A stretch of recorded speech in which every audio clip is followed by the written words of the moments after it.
드리려고 하는데, 작심하고 사막에 들어간 이 수도사가 뭐가 그렇게 탐날 게 있겠어요. 그러니까 별수를, 돈을 줄게, 높여줄게, 별소리 다 해도 끄떡이 없었어요.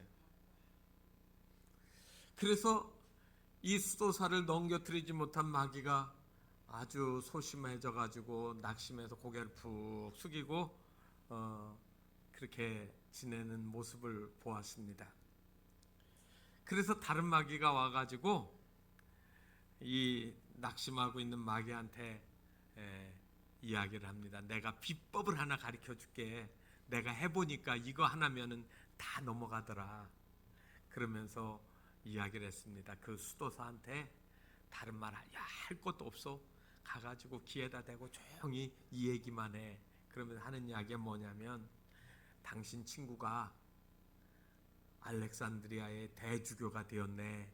이 한마디만 해봐.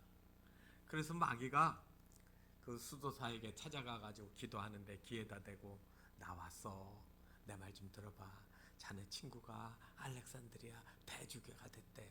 그랬더니요, 이 수도사가 그때부터 기도를 못하고 한절부절을 못하더래요. 그리고 얼굴이 울그락불그락 해지면서 기도를 못하고 마음이 흔들려서 넘어지더란 말입니다. 여러분, 인간의 마음속에 본질적으로 가지고 있는 이 질투심, 내가 남보다 높아져야 된다라고 하는 경쟁심, 그리고 내가 싸우면 반드시 승리해야 된다라고 하는 이 기본적인 욕구가 사람들에게는 없는 것 같지만은 늘 잠재해 있는 거예요. 그래서 다른 사람보다 성적이 더 좋아지면 잘했다고 막 박수해주고, 여러분 집에서도 자녀들 공부 잘하면 잘했다고 막 사주잖아요. 그러면은 상대적으로 공부 못한 거는 나쁜 거라고 하는 이야기를 심어준 거예요. 성적이 좋으냐 성적이 나쁘냐, 좋고 나쁨의 관계가 아니에요. 그건 능력의 문제니까. 그런데 이거는 선이고 이건 악이라고 해놓으니까 그 다음부터는 문제가 달라지는 겁니다. 우리는 늘 그렇게 경쟁 사회에서 살았습니다. 그래서 우리는 섬김이라고 하는 말이 진정으로 무엇을 의미하는지를 잘 깨닫지 못하고 살 때가 많이 있습니다. 팔레스타인 땅은 3월 중순 이후부터 10월 거의 중순 하순까지는 비 한 방울 오지 않습니다. 건기라고 해서 마른 땅에 연기가 풀풀 나고 땅은 쩍쩍 갈라지고, 그리고 사람도 동물도 살기가 어려운 자연적인 환경을 가지고 있습니다. 거기에서 양떼들을 거닐고 이 풀 찾아다니는 거는 그냥 생존의 수단이 아니라 이거는 정말로 안 하면은 다 죽는 거니까 목숨 걸고 하는 최후의 수단처럼 보여집니다. 그들은 좋은 신발이 없었습니다. 슬리퍼를 신고 다녔습니다. 골짜기를 다니고, 그리고 돌부리에 넘어지기도 하지만 그러면서도 하루하루를 지내는 겁니다. 그래서 그들의 발을 보면 못도 박혀 있고 먼지 투성이로 때가 타서 뽀얀 모습입니다. 그래서 이 사람들이 오랜만에 집에 들어오면 제일 먼저 하는 거가 뭐냐면 손발 닦는 거예요. 손과 발을 닦고 그 다음에 세면하고 그 다음에 목욕도 하고 그러겠지요. 오늘날처럼 좋은 욕조 시설은 없지만 그들이 할 수 있는 가장 기본적인 거, 손과 발을 닦는 거는 위생생활의 기본이었습니다. 오늘 우리가 읽은 말씀은 예수님의 공생애에서 마지막 최후의 만찬이라고 하는 그 유월절 전날의 만찬의 모습을 우리에게 보여주고 있습니다. 유월절 전에 예수님께서 제자들하고 같이 준비되어진 식탁을 먹고, 그리고 나서 식사가 끝난 후에 예수님이 그리고 겉옷을 벗고 허리에 수건을 두르고 제자들에게 발을 닦아주시겠다고 하는 겁니다. 여러분, 좀처럼 이해할 수 없는 이 환경 때문에 베드로가 주여 내 발은 못 씻으십니다 라고 그렇게 거절을 합니다. 그래서 예수님께서 하시는 말이 내가 너를 씻어주지 아니하면 내가 나와 상관이 없다 이렇게 말씀하신 거예요. 그래서 발을 다 씻어주셨습니다. 종이 주인을 씻어주고 제자가 선생님의 발을 씻어주는 게 지극히 당연한 것 같은데, 예수님은 그 인간들이 가지고 있는 기본적인 생각, 기본적인 전통의 그 모든 개념들을 부셔뜨리는 거예요. 역으로 선생님이 제자의 발을 닦아주고 있습니다. 그리고 이 모든 일들을 이렇게 한마디로 15절에 설명을 했습니다. 너희도 행하게 하려 하여. 예수님의 목적이 그거예요. 예수님의 제자가 되어진 사람들한테 너희도 이렇게 행해야 된다. 요즘과 같이 발달하는 세상에 내가 내 발 손 닦고 하는 거 이것조차도 이제는 누군가가 해주면 좋겠다. 그래서 요즘에는 밥 해먹는 가정이 줄어든대잖아요. 힘든 일 안 하고 싶어요. 그런데 예수님의 이야기로 하면 그 하기 싫어하는 거를 내가 책임지고 더 많이 해야 된다라는 얘기처럼 들리지 않습니까? 지배하고 섬김을 받으라고 하지 않고 이제 섬기는 자가 되라고 예수님 말씀하시는 거예요. 내용은 알긴 알겠는데 왜 그렇게 해야 되는지, 그게 무슨 예수님의 말씀 속에 의미가 있는지, 제가 지금 예수님의 생애를 이렇게 보면서 예수님이 하신 일들, 예수님이 왜 그렇게 하셨는지, 그래서 제가 첫 번째 예수님의 생애는 전도하는 생애였다. 지난주에는 기도에 대해서 기도하셨다. 그리고 또 하나 제가 본 거는 오늘 바로 이 섬김이라는 거예요. 여러분, 내가 너희에게 행한 것을 너희가 아느냐라고 예수님께서 질문을 먼저 하셨습니다. 13장 1절 말씀을 보게 되면 예수께서 자기가 세상을 떠나 아버지께로 돌아갈 때가 이런 줄 아시고 이렇게 나오거든요. 실제로 그 다음날부터 제자들은 예수님하고 식사할 수가 없어서 이게 마지막 공생애의 마지막 식사예요. 예수님과 함께한 식사의 끝이에요. 그런데 이때 예수님께서 꼭 가르쳐주고 싶은 거 하나 딱 끄집어냈는데 그게 뭡니까? 제자들의 발 씻어주는 것을 통해서 섬김에 대한 이야기예요. 그러면 이거는 어떻게 이해하시느냐면, 여러분 부모님이 지금 몹시 고통스러워요. 이제 임종하시려고 그래요. 임종하시려고 하는데 입이 잘 타들어가는데 그냥 그 어눌한 소리로 아들한테 그리고 딸한테 부탁하시는 거예요.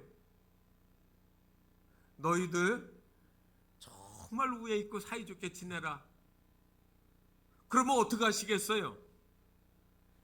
바로 돌아가시고부터 머리 젖뜯고 싸워야 될까요?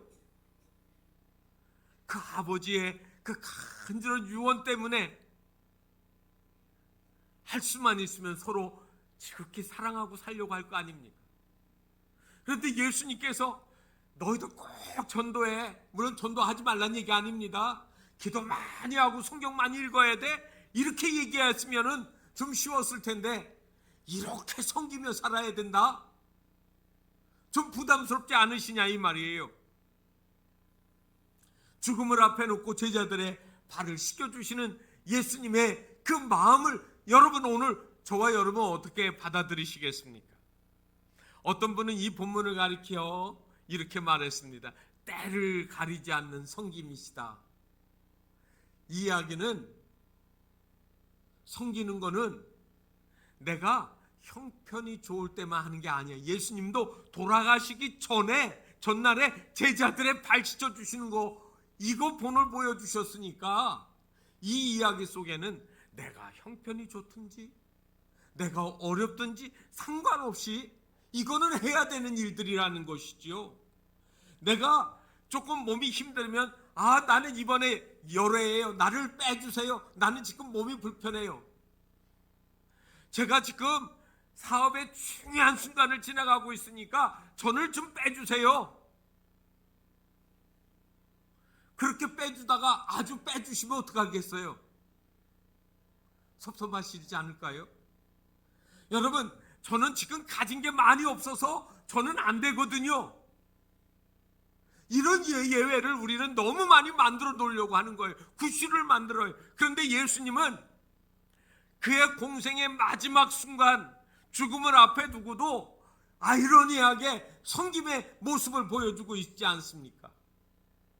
이문미 선교사님이 쓴 책이 있습니다. 최고의 날 최고의 그리스도인이라는 책 제목인데, 여기에 보면 우리가 많이 한 질문을 하나 우리에게 툭 던집니다. 뭐라고 던지느냐면, 우리는 왜 하나님께서 예수 잘 믿는 사람들에게 고통을 주시는가, 고난을 주시는가에 대한 질문을 해요. 우리가 내가 잘 믿는데, 내가 하나님 잘 믿는데 왜 고통을 주시냐 하는 질문을 이 선교사님도 하고 있는 거예요.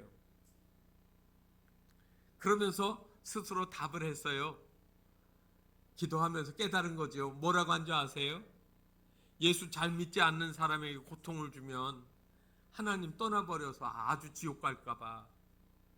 그래도 예수 믿는 사람 고통받고 고통 속에서 잘 이겨서 더 큰 승리의 면류관을 받으면 더 좋지 않을까 하는 얘기입니다. 하나님을 신뢰하는 사람들은요, 어려움을 진짜로 어떻게 이기는 줄 아시죠? 하나님, 나 같은 사람도 친하게 여겨주시고 이 고통을 또 이기게 해주시고 저와 동행해 주시는 하나님 감사합니다. 이 고난 속에서 제가 주님 잊어버리지 않고 꼭 붙잡고 이기게 해주세요라고 기도하기 시작한다는 거예요. 진짜 믿음 있는 사람은. 그러니까 고난이 어떻게 돼요? 나중에 바뀌어보면 유익이 되어지고 복된 일이 되어지는 거 아니겠습니까? 예수님께서 하신 일들은 좀 남다른 일이에요. 여러분, 아까 제가 먼저 말씀드릴 때 바깥에 더러운 그런 먼지 뒤집어 쓰고 오면 제일 먼저 들어올 때 손발 닦아주는데, 성경에는 정확히 그렇게 했는지는 설명이 안 나와요. 그냥 제자들하고 우르르 13명, 예수님 포함해 13명이 몰려 들어와 가지고 닦았는지 안 닦았는지 모르지만 안 닦았으니까 예수님 닦아주시지 않았을까 싶은 생각이 있어요. 식사 다 끝난 후에 닦아주시는 거예요. 식사하기 전에 닦아야 되는데 식사 끝난 후에 닦아줘요. 왜 그러셨을까? 섬김이 어떻게 얼마나 중요한지를 말씀하시는 거예요. 강조하시기 위해서. 관습적으로 늘 하던 습관대로 하면 아마 사람들이 별로, 제자들이 못 느낄 수도 있으니까 식사해놓고 배부르고 또 이제 괜찮을 쯤 해가지고 이제 모두 다 편히 쉬려고 온종일 지나고 밤늦게 식사가 끝났으니까 옆으로 비스듬히 앉아서 먹는 거거든요. 유대인의 최후의 만찬은 의자에 식탁에 그럴듯하게 먹지만, 여러분, 그렇게 유대인들의 식탁이 그렇게 돼 있지 않습니다. 얕은 식탁에 다 비스듬히 반쯤 누워서, 그리고 거기에 그릇에 손을 넣고 먹는 거예요. 제가 밴드에다가 그 사진 전에 한번 올린 적이 있습니다. 가장 팔레스타인 풍습과 가까운 식사 습관이에요, 그게. 그런데 여러분, 예수님께서 식사 후에 섬김에 대해서 이야기하신 또 하나의 이유가 있습니다. 여러분, 예수님께서 십자가를 지시려고 마지막 유월절을 지내기 위해 가지고 갈릴리에서 예루살렘으로 오시는 길 중에, 예루살렘이 가까우니까 제자들끼리 마음이 초조해졌어요. 예수님이 이제 드디어 왕으로 호산나 하고 들어가시는 거 보니까 이제는 정말로 기회가 됐다. 내가 예수님 앞에서 정말 인정받아서 귀하게 쓰임받아야겠다. 그래서 이 요한의 어머니가 와가지고 얘기하죠.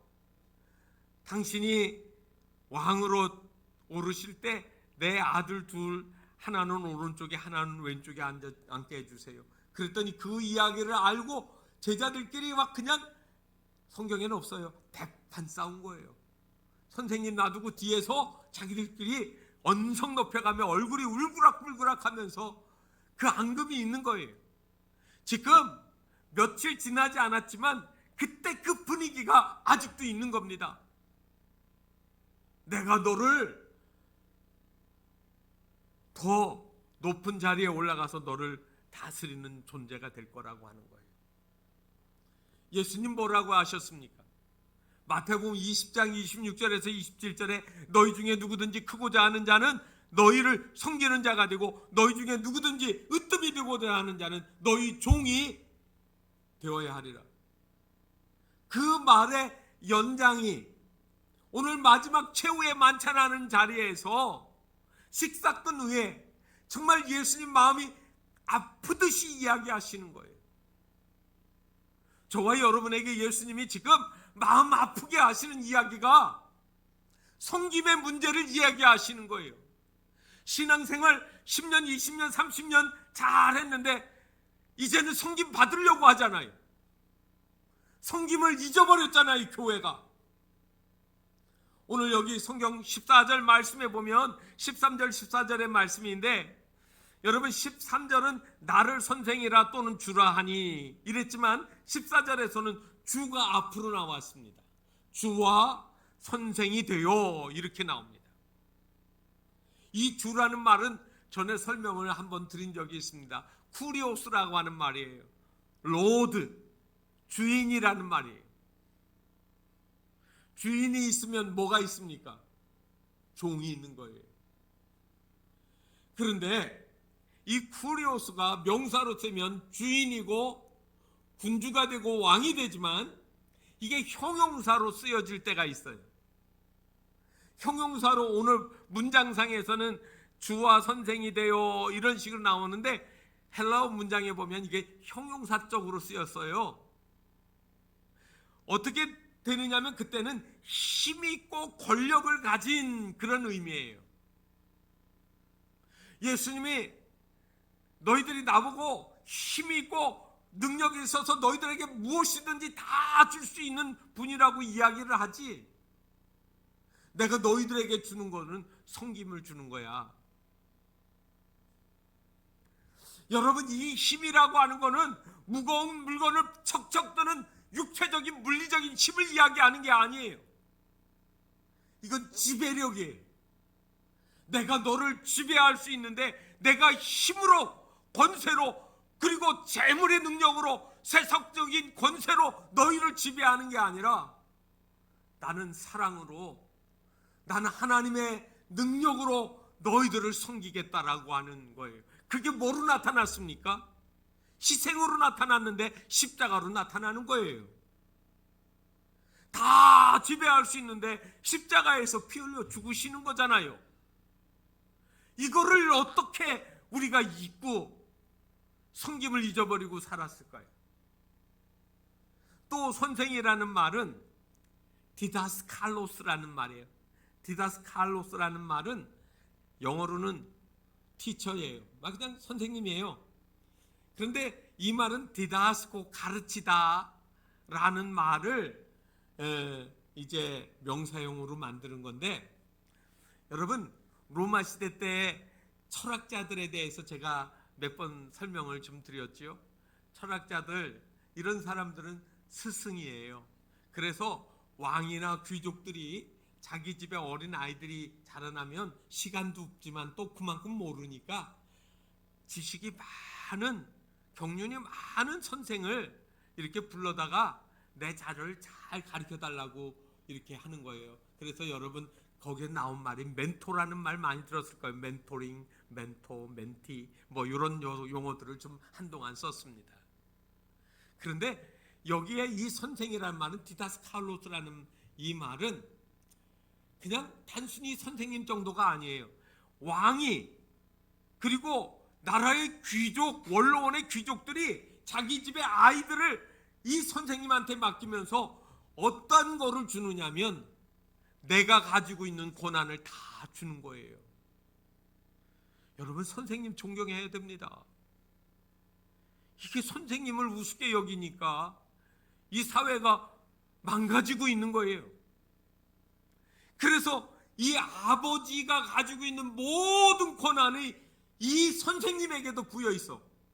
여러분, 만만하게 볼 존재가 아닙니다.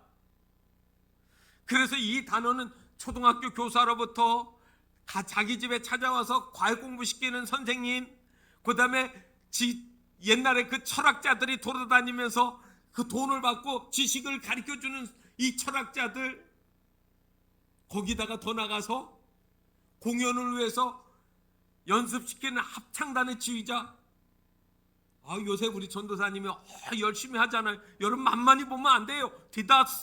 디다스칼로스예요 이게. 이러한 분들을 여러분 존경하고 섬기라는 말이에요. 그런데 오늘 예수님이 내가 너희들이 말한 디다스칼로스야, 너희들이 말하는 쿠리오스야. 그런데 나는 이거를 가지고 너희를 섬기겠다. 여러분, 이 말씀 속에 여러분 우리 가슴 아프게 받아들여야 됩니다. 누구라고 이야기는 하지 않겠습니다. 한국의 유명한 정치인들 중에 내노라 하는 분들이 나가가지고 정치하면서 얼마나 교회가 상처를 받았는지 몰라요. 비난을 당하고. 여러분, 크리스천이 정치인이 되었습니까? 정말로 여러분 정치하지 말란 얘기 아니에요. 정치인이 되었으면 고통받는 어려운 그 국민들, 백성들을 섬기는 그 밑바탕이 그 속에 가득 들어 있어야 되는 거예요. 정치하고 나서 한 3, 4년 했더니 집에 재산이 10배를 불었다. 미쳤어요? 내가 정치를 하고 났는데 돌이켜보니까 빈털털이야. 부끄러운 거 아니에요. 일부러 그렇게 되란 말은 아니지만, 크리스천이 교사가 되었습니까? 그냥 생계수단이 아니라 이 제자들 한 사람 하나를 건강한 인격자로 잘 성장하도록 난 하나님께 이 사명을 물려받았어. 돈 받은 만큼만 가르칠 거야가 아니라 제자 때문에 밤에 밤잠을 설치는 선생님. 크리스천이 옷가게에서 일을 하고 있습니까? 옷공장에서? 하나님이 에덴 동산에서 아담과 하와가 쫓겨날 때 측은히 여겨서 가죽옷을 지어 입히시잖아요. 그 마음으로 하나님이 하신 것처럼 내가 만드는 옷을 최고의 것으로 만들려고 혼정성을 다하는 거예요. 다른 옆에 있는 동료가 얘기해, 그냥 해, 그냥. 아니에요. 그게 아니에요. 온정성을 다하는 거예요. 임동선 목사님이라고 저희 학교에 대선배이세요. 옛날 한국 공군 군종감을 하셨고 초대 공군 군종감을 하는데 공군사관학교 교회에서 설교를 할 때 이승만 대통령이 그 밑에 들어가서 그 설교를 들으러 그렇게 다니셨다고 합니다. 얼마나 설교를 잘하시는 분이에요. 그런데 이 목사님이 6.25 전쟁 끝나고 공군군정강 다 끝나고 미국으로 이제 이민을 가셨어요. 한국에 있어서 공군군종감이고 목사님이 그러지 미국에서 먹고 살아야 되는데 무슨 그게 대수예요. 그래가지고 이 목사님이 제일 먼저 이제 거기 계시다가 공장에 들어갔습니다. 공장 들어가서 공원으로 일하시는 거예요. 아침 일찍이 가서 8시에 공장이 시작하면 사람들이 그저 7시 50분 요때 땡 하면서 막 들어오는데 이 목사님이 7시에 공장 안에 들어가는 거예요. 그리고 일 끝나면 그냥 있던 데다가 연장 놓고 장갑 벗어 다 놓고 뿔뿔이 다 흩어진 그 공장을 싹 정리하는, 시작하면은 바로 작업이 시작될 수 있게. 그리고도 시간 남으면 그 앞에 나와서 직원들이 그 출근하는 길을 빗자루 가지고 매일 쉬는 거예요. 그러니까 동료들이 조롱을 했어요. 뭐 그렇게 한다고 월급 많이 주는 것도 아닌데.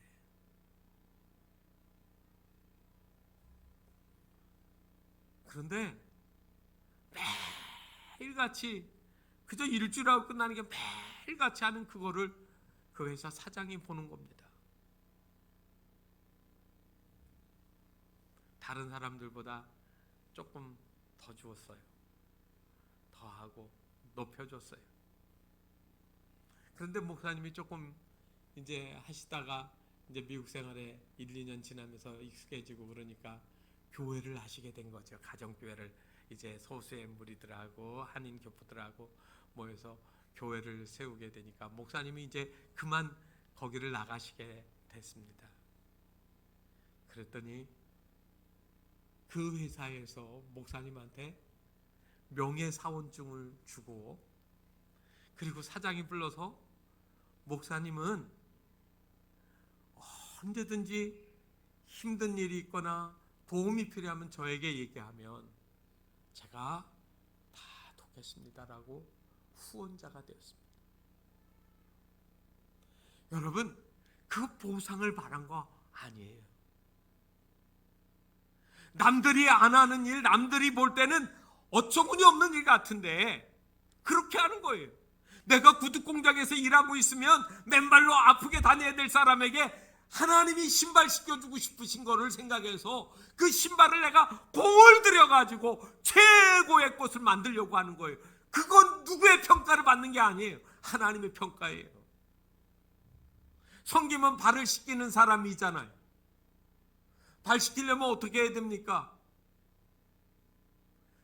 사람의 몸 중에서 가장 아래에 있으니까 엎드려야 돼요. 쭈그리고 앉아가지고 머리를 조아리고 발을 가까이 쳐다보면서 때 묻은 발, 먼지 묻은 발을 닦아주는 거예요. 여러분, 내가 낮아지고 내 자존심이 죽어지고 그리고 겸손히 섬기려고 할 때 그 마음속에 하나님이 함께 하시는 거예요. 내가 누군데, 내가 어떤 줄 알고 내가 이 일을 나한테 맡겨? 그거 아니라는 거예요. 아프리카에서 일생을 바쳐 선교하던 슈바이처 박사가 아프리카의 람바네라고 하는 곳에서 사역을 했는데 이제 모금을 하러 영국으로 돌아오게 되었습니다. 슈바이처가 아프리카에서 돌아온다는 이야기를 듣고 사람들이 몰려들었습니다. 기차를 타고 배를 타고 이제 기차를 타고 런던으로 들어가게 되어지는데 사람들이 기차가 들어오니까 와, 기차 1층까지 2층까지 3등까지 이렇게 있으니까 1등까지 쪽으로 와 가서 내리기를 기다리고 있는데 저 뒤쪽 3등간 끝에서 슈바이처 박사가 낡은 가죽 가방, 왕진 가방 같은 거에다가 하나를 들고 내리는 겁니다. 기자들이 다시 몰려갔습니다. 그리고 질문했습니다. 박사님, 왜 1등간 안 타고 3등간 타고 오세요? 슈바이처가 뭐라고 한지 아십니까? 글쎄 이 열차에는 4등칸이 없어서 할 수 없이 3등간 탔어요. 여러분, 우리는 내가 인정받지 못하고 존중받지 못했다고 했을 때 화가 나고 상처받았다라고 이야기합니다. 내가 인정받아야, 높여져야 내가 살아있다라고 느끼는 거예요. 그런데 사도 바울께서는 고린도전서 15장 31절에 이렇게 말씀했습니다. 나는 날마다 죽노라. 나는 날마다 나를 죽여. 좀 섬기려고. 낮아지는 거예요. 여러분, 섬김이 고통이라고 생각하니까 뭐가 없어졌어요? 즐거움이 없어지고 섬기는 삶이 없어지는 거예요. 겸손한 사람들이 모인 곳, 그리고 섬기는 사람들이 모여 있는 곳이 천국이래잖아요. 어떤 사람이 천국과 지옥을 보고 왔다고 다 그런 말인데 하여튼 만든 말이에요. 천국에 가니까 사람들이 큰 상에 먹는데 젓가락이 길어, 자기 팔보다 길어. 길으니까 아무리 해도 그 물건을, 음식을 찍어가지고 먹으면 다 목 뒤로 가잖아요. 길으니까, 이만큼 기니까. 그러니까 어떻게 하나 봤더니 천국은요 다 찝어가지고 그 앞에 있는 사람만 잘 먹여주려고 이거 지금 받아서 맛있으니까 이거 꼭 드셔보세요. 나쁜 사람은 맛없는 것 먼저 다 집어서. 그런데 지옥에 가니까 서로 먹으려고 하다가 다 흘린대잖아. 뭐가 없는 거예요? 성김이 없는 거예요.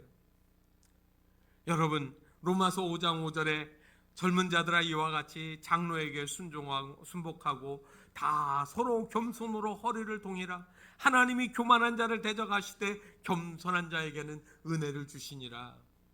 여러분, 사도 베드로가 왜 이야기했을까? 제가요, 결론은 바로 이 장면이에요. 예수님이 식사 후에 허리에 띠를 띠시고 수건으로 띠를 띠시고 제자들의 발을 닦아주라고 한 그 모습, 그리고 그 말씀을 자기도 기억하면서 자기가 사역하고 만나는 그리스도인들에게 겸손한 자, 섬기는 자, 그리고 허리를 동이는 사람, 이런 말을 반복해서 하는 거 아니겠습니까? 성경에 보면 본이라는 말이 영어 단어로는 두 가지로 가능합니다. 하나는 example이라는 말이고 하나는 패턴이라는 말이에요. example이라는 말은 보여주는 거예요. 모델하우스처럼 이렇게 하는 거라고 그냥 보여주고 정적인 거지요. 거기 가면 보는 거예요, 그냥. 그런데 패턴은 뭐냐면요, 요렇게 하는 거야 하고 하는 행동적이에요. 역동적인 거예요. 그래서 예수님께서는 성김이 이런 거란다 하고 던진 게 아니라 친히 보여주셨어요. 너희도 이런 패턴대로 살아라. 이렇게 살아야 하나님을 기쁘시게 하는 삶이 되어진다는 겁니다.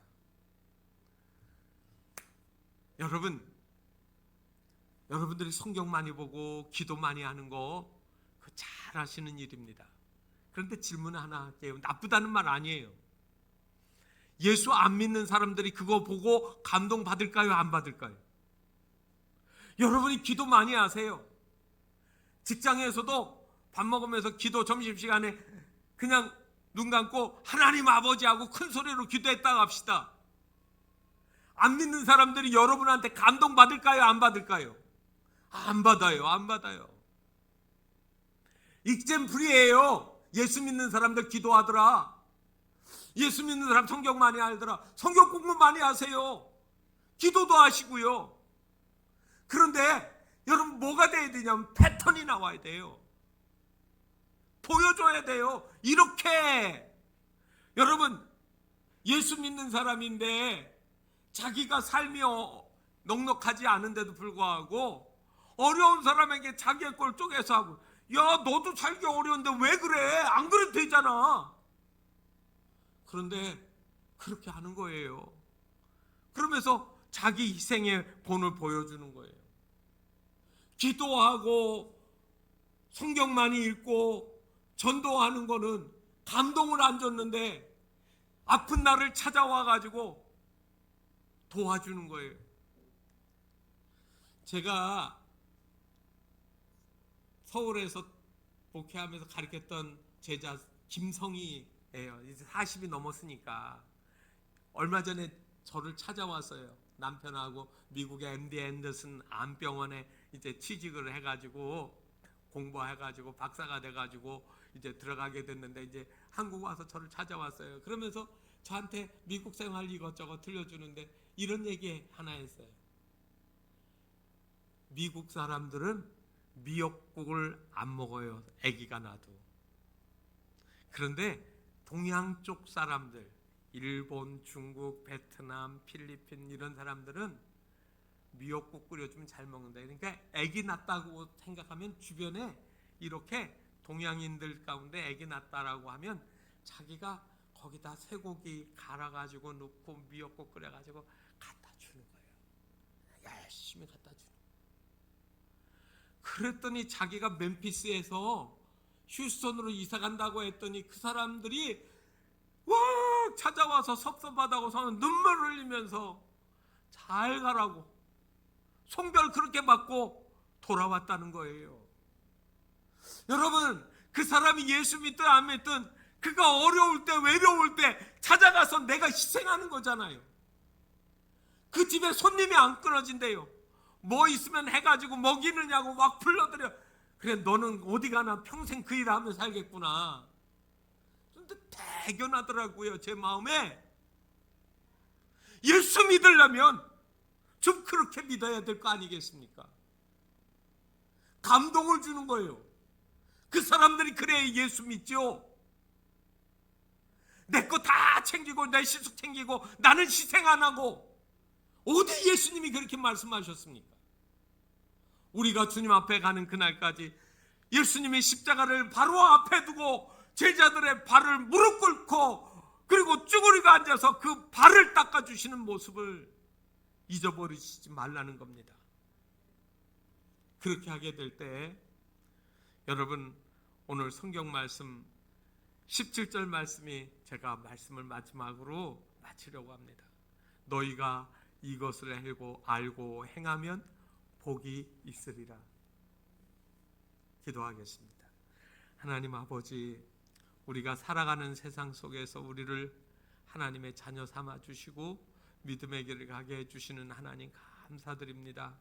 교회가 잃어버린 이 섬김을 하나님 아버지 말씀을 통하여서 우리가 깨닫게 하시고 또 말씀을 붙잡고 순종하며 믿음의 길을 잘 걸어가는 저들 될 수 있도록 은혜 베풀어 주시옵소서. 예수님의 이름으로 기도하옵나이다.